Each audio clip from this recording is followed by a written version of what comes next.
Hello mga Codworks, meron nag-request sa atin ng tutorial about sa paggawa ng refold. So magbibigay lang ako ng konting tips.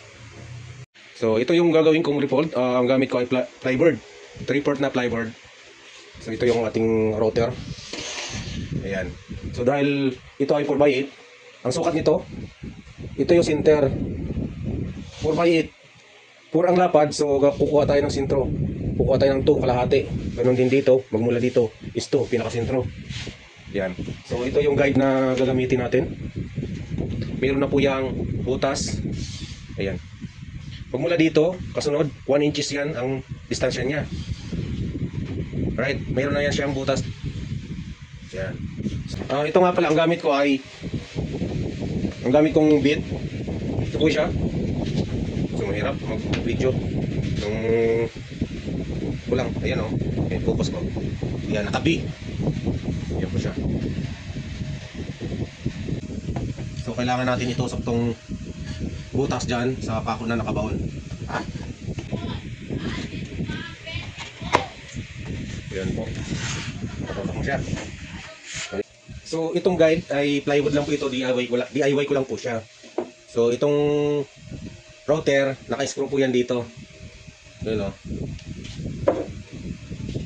Yan siya. And so bago nga pala ako mag-umpisa, ito kailangan nyo rin ng protective gear para dun sa dust. Masyado po kasi malikaw po pag nag-router kayo, right?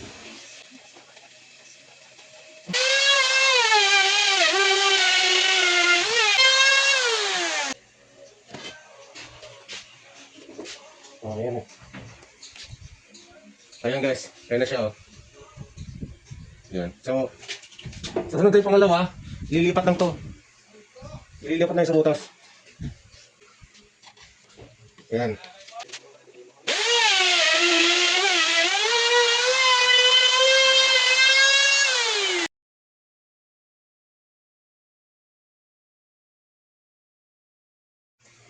So ayan mga Codworks, tapos na dito sa carb, sa pa-arco. So dito naman tayo sa pa-straight. Ang design kasi nito is dito lang sa gilid. Hindi po ito lahat merong groove. So yan, ito yung guide natin para dito sa pa-straight. Yan, ina-actual ko lang po ang paglagay papunta doon.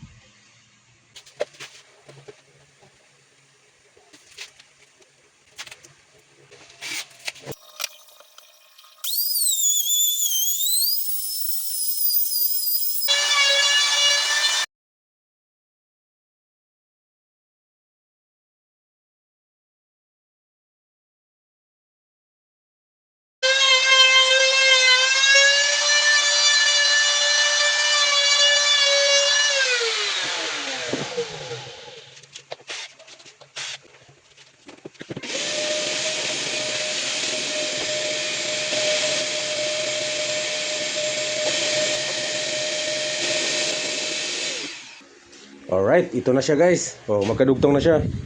So ito yung ano natin, minsan may pagkakamali. Ayan oh. Lumihis, lumiko. So madali lang yan. Lagyan muna ng masilian tapos padaanan ulit ng router. Alright? Yan. So dun sa kabila wala pa. O yan na yan siya. Ayos.